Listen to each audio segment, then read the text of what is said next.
नमस्कार, good morning. आप सभी को सर इंडिया यूट्यूब चैनल पर स्वागत है। आज के इस रीजनिंग वीडियो में आपका पहला सवाल ये रहा, find the number that can replace the question mark in the given series. यहाँ क्वेश्चन मार्क की जगह पर क्या होगा वही हमें निकालना है। तो देखिए नंबर क्या है, 13, 17, 24, 36, 55, 85, 128, 188, यानी कि असेंडिंग ऑर्डर में है, मतलब ये बढ़ते क्रम में जा रहा है ये नंबर। ठीक है, अब इसका हम यहाँ पर क्या होगा वो पता करना होगा। तो हम इसके लिए हमको क्या करना होगा, पहले हम डिफरेंस देखते हैं, इन एक के साथ दूसरे का नंबर का अंतर क्या है। तो पहले यहाँ से हम शुरू करते हैं, इसके साथ इसका क्या डिफरेंस है, तब हम शायद पता लगा सकेंगे, नहीं तो और दूसरा लॉजिक पर जाना होगा। तो 13 के साथ अगर हम 4 प्लस कर दे तो 17 आएगा। 17 के साथ 7 प्लस करने पर 24, 24 के साथ 12 प्लस करने पर 36, 36 के साथ कितना 19, और यहां से यहां 30, और यहां से यहां 8 - 5 3 4 43, और यहां से यहां 60। ठीक है, अब इससे कुछ समझ में आया। यहां से यहां 4 7 12 19 30 43 60, मुझे तो कुछ समझ में नहीं आया। आपको आया? नहीं आया, आपको भी शायद नहीं आया होगा। तो क्या करेंगे, हम फिर एक बार इसका भी डिफरेंस लेके देखते हैं, इसका और इसका क्या डिफरेंस है, तब शायद पता लग सके। यहाँ 4 और 7 मतलब +3 है, यहाँ 7 और 15 मतलब +5 है। 12 और 17, 12 + 7 19, 19 + 11 30, 30 + 13 43, 43 + 17 60। अब क्या आया डिफरेंस, पहले 4 7 ये आया था, अब ये आया 3 5 7 11 13 17, यानी कि ये सब क्या है, प्राइम नंबर है। यहाँ कॉन्जिक्यूटिव प्राइम नंबर, यहाँ सीरियली प्राइम नंबर है। तो पहले 3 5 7 11 13 17, 17 के बाद दूसरा प्राइम नंबर क्या है अगला, तो 19 होगा। ठीक है, तो 19 प्लस करेंगे यहाँ पर भी हम, तो 60 + 19 कितना होगा, 79। अब इसके साथ ये ऐड करेंगे तो कितना होगा, 9 9 8 17, हैंड नंबर 1, 7 और 8 15 + 1 16, हैंड नंबर 1, 1 और 1 2, यानी कि कितना है 267। आपका बी वाला ऑप्शन सही जवाब होगा यहाँ पर। ठीक है, ये रहा अगला सवाल, select the number from the given options that can replace the question mark in the third number cluster. मतलब थर्ड नंबर क्लस्टर में क्वेश्चन मार्क है, क्वेश्चन मार्क की जगह पर क्या होगा वही हमको निकालना है। ठीक है, तो अब देखते हैं 13 6 4 14 से 22 कैसे आया। अगर हम इन चारों को ऐड करेंगे तो कितना होगा, 14 और 6 20, 20 और 4 24, 24 के साथ 13 करें तो 37 हो गया।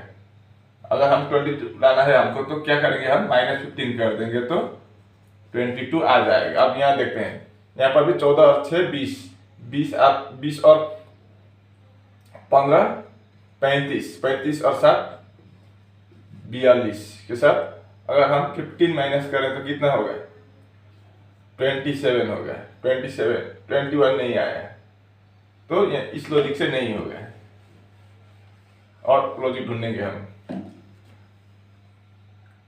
अगर हम मल्टीप्लाई करें तो क्या होगा, एक बार इसको और इसको मल्टीप्लाई करेंगे, 13 × 6 कितना होगा, इन दोनों को मल्टीप्लाई करें तो 13 × 6 आपका 78 होगा।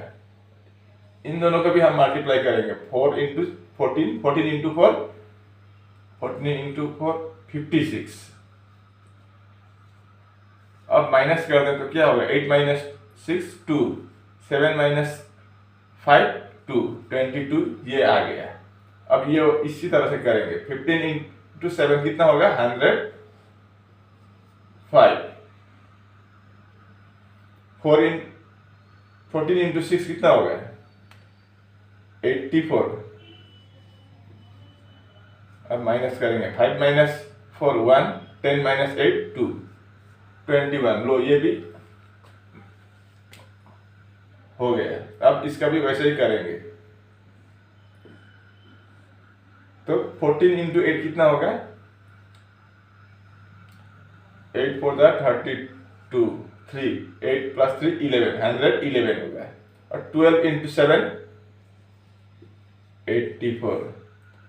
12 से माइनस करने पर 8, यहाँ पर बच गया 10, 10 से 8 जाने पर 2, 28। यानी कि आपका सी वाला ऑप्शन सही जवाब होगा। क्वेश्चन मार्क की जगह पर 28 हो जाएगा। ठीक है।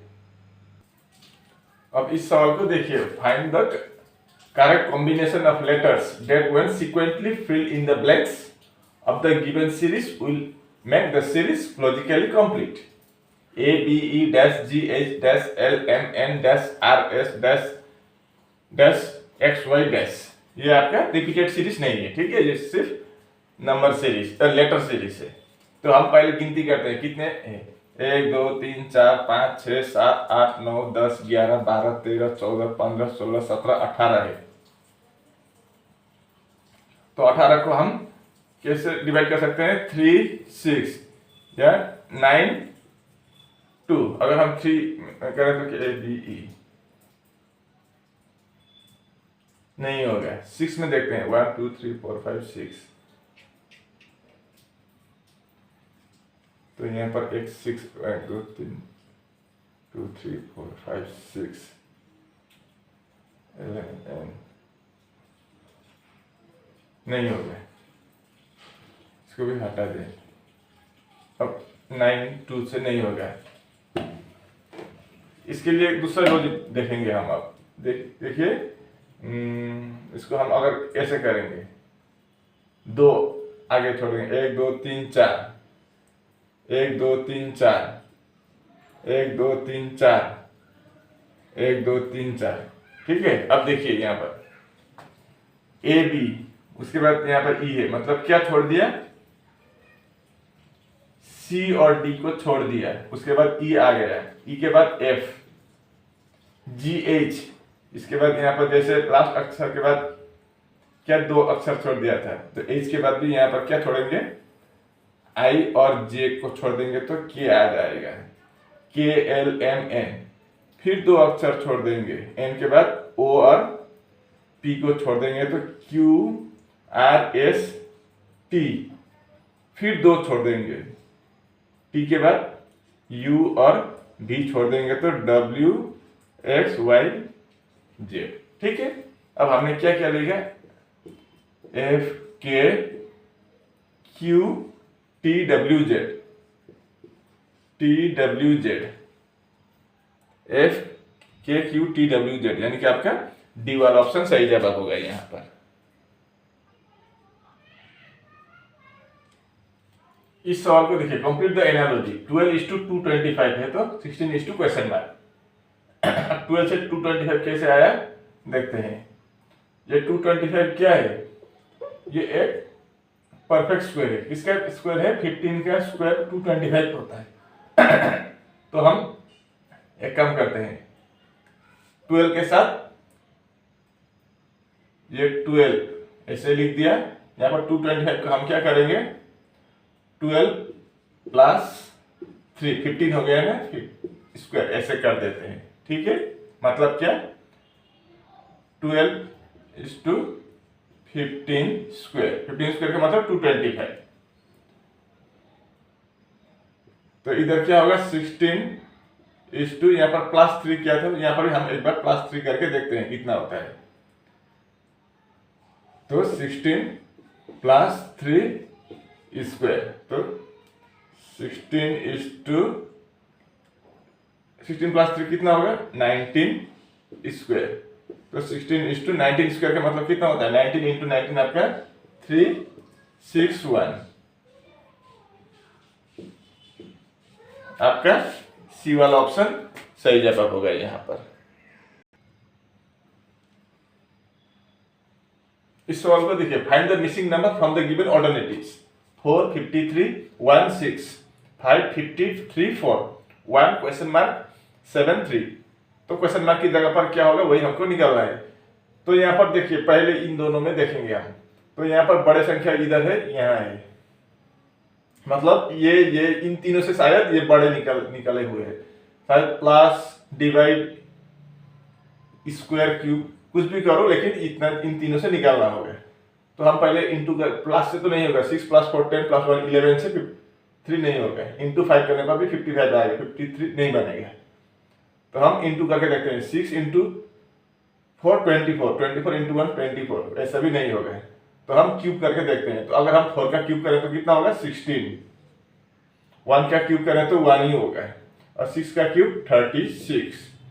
अगर हम इन तीनों को प्लस करें तो कितना होगा 6 + 1 7, 7 + 6 13, हैंड ओवर 1, 1 + 3 4 + हैंड ओवर 1 5, यानी कि 53 आ गया। तो यहाँ पर भी हम इसका क्यूब करेंगे तो कितना होगा 5 × 5 25। अब 3 का भी क्यूब नहीं स्क्वायर, 3 का भी स्क्वायर करें तो कितना होगा 9 होगा। 4 का स्क्वायर करें तो 16 होगा। 16 और 9 25 + 25 50, लो यहाँ भी आ गया 50 आ गया। तो इसी तरह से इसका भी अब निकलेगा। तो 1 का स्क्वायर 1 ही होगा, और 7 का स्क्वायर और 3 का स्क्वायर करेंगे तो 7 का स्क्वायर 49, 3 का स्क्वायर कितना होगा 3 × 3 9, 49 + 9 58 + 1 59, यानी कि आपका सी वाला ऑप्शन सही जवाब होगा। क्वेश्चन मार्क की जगह पर 59 बन जाएगा। ठीक है, इस सवाल को देखिए, ये आपका सीटिंग अरेंजमेंट से अब यहाँ पर बोला है 6 people A B C D E and F are sitting in a straight line facing the north। ठीक है यहाँ तक। अब यहाँ से स्टार्ट है question. D is sitting to the immediate right of C। अगर इन क्या बोला है फेसिंग द नॉर्थ, मतलब उत्तर की तरफ अगर देख रहा है, उत्तर किधर होता है, ऊपर उत्तर होता है, नीचे दक्षिण, राइट हैंड के साइड ईस्ट और वेस्ट, लेफ्ट हैंड के साइड वेस्ट, ये सबको पता है। मैंने भी आपको कई बार ये बता चुका हूँ, और आप लोग शायद ये जानते भी होंगे। तो इस तरह से देखें तो इधर लेफ्ट साइड की तरफ आपका लेफ्ट ही होगा और राइट साइड की तरफ राइट होगा। तो याद रखिए, D is sitting to the immediate right of C. D के किधर बैठा है, ये डी इमीडिएट राइट में है, किसके, D is sitting immediate right of C. तो सी के इमीडिएट राइट में डी है, ये हो गया यहां तक। अब C is sitting to the immediate right of B. C कहां पर है, immediate right of B. B के इमीडिएट राइट में आपका सी है, ये यहां तक हो गया। अब F is sitting to the immediate left of B. F कहां है, बी के इमीडिएट लेफ्ट में है। तो लेफ्ट किधर होगा, बी के लेफ्ट इधर होगा, तो इधर कौन होगा, एफ होगा। अब E is sitting to the immediate right of D. D के इमीडिएट राइट मतलब इस साइड होगा, डी के राइट में कौन है, ई है। अब कौन छूटा है, सिर्फ ए छूटा है, शायद इधर हो ना, नहीं तो इधर, इन दो साइड में, दोनों एंड में किसी एक एंड में वो हो जाएगा। देखिए अब, if there are only 5 people sitting to the right of A. Right of A का मतलब अगर हम इधर ए को लिखें तो सब लेफ्ट में हो जाएंगे। राइट ऑफ ए बोला है तो ए इधर हो जाएगा। अब देखिए 5 आदमी ए के राइट साइड में है, 1 2 3 4 5। Then who is sitting between B and D. B और डी के बीच में कौन बैठा है, ये बैठा है, ये बंदा सी, यानी कि आपका बी वाला ऑप्शन सही जवाब होगा। सी बोल के आप सी का ऑप्शन में टिक मत कर देना, सी का मतलब सी आंसर में सी जो है वही होगा, बी वाला ऑप्शन सही जवाब होगा। ठीक है,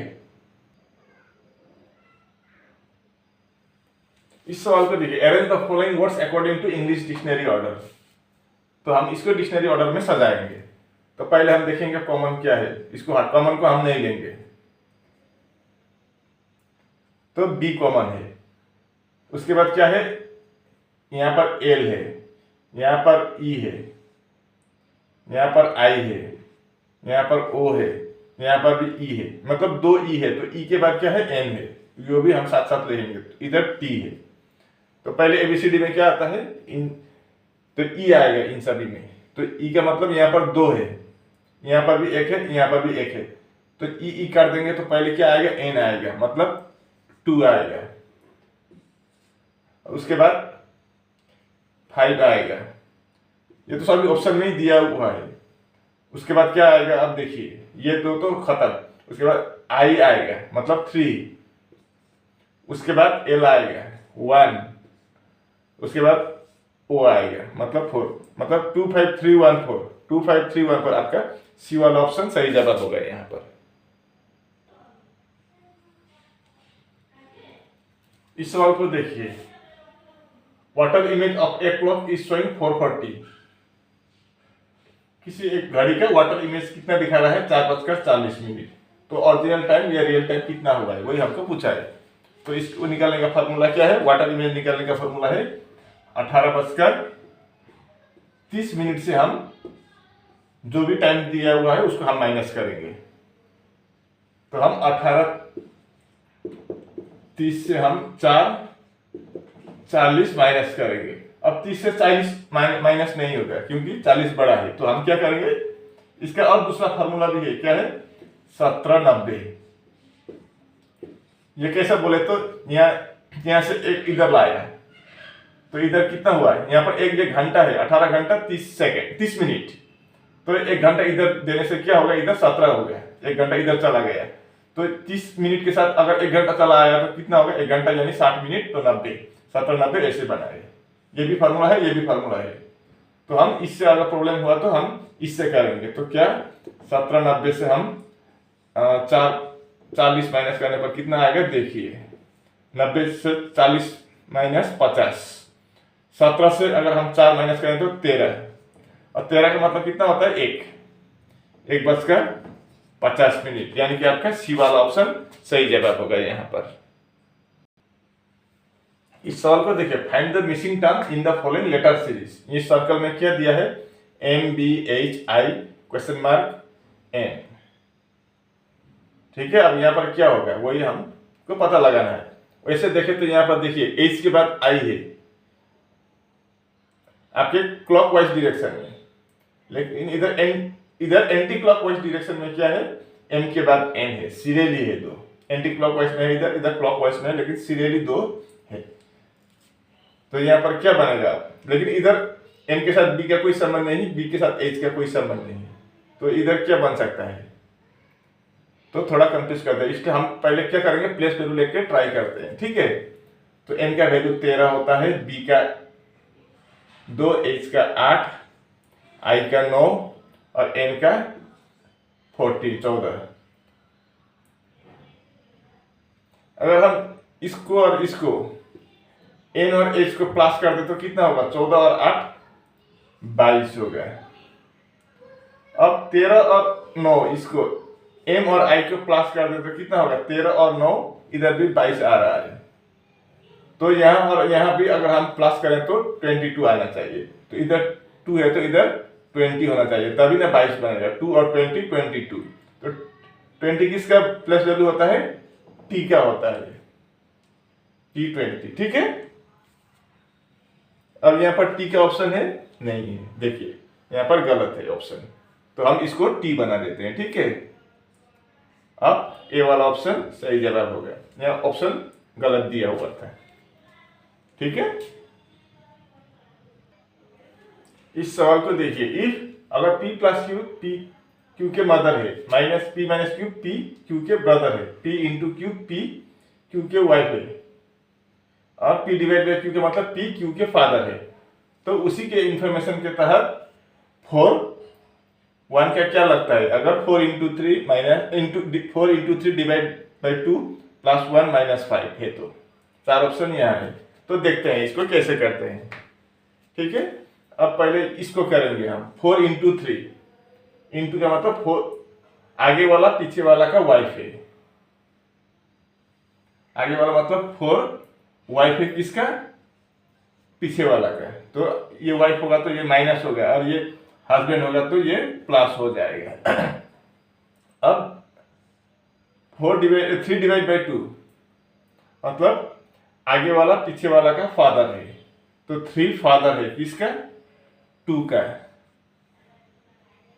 अब 2 + 1 मतलब आगे वाला पीछे वाला का मदर है, मतलब 2 मदर है किसका? 1 का। 1 का मदर है 2 और 2 का फादर है 3 और 3 का वाइफ है 4। अब 1 - 5 मतलब आगे वाला पीछे वाला का ब्रदर है, तो ये ब्रदर है किसका? 5 का। मतलब 3 और 4 हस्बैंड और वाइफ है, और इनके बच्चे, एक बेटी है, बेटी 2 है, और बेटी के भी 2 बच्चे हैं 1 और 5। सवाल में क्या पूछा है? 4 क्या लगता है 1 का, तो 1 का ये 4 क्या लगते हैं? 4 क्या लगता है 1 का? इसका ये क्या है? माँ है, और ये पापा है, तो पापा का वाइफ क्या होगा? इसका माँ होगा, मतलब माँ की माँ क्या होगी? नानी होगी, यानी कि ग्रैंड मदर। आपका बी वाला ऑप्शन सही जवाब होगा। अगर वीडियो अच्छी लगी तो वीडियो को लाइक शेयर करना, और आप चैनल पर नए हो तो चैनल को भी सब्सक्राइब जरूर करना है। मैं इसे मुद्दे लेकर फिर आपके सामने दूसरे वीडियो में हाजिर होऊंगा। तब तक के लिए मुझे विदा दीजिए। आपका दिन शुभ हो। नमस्कार।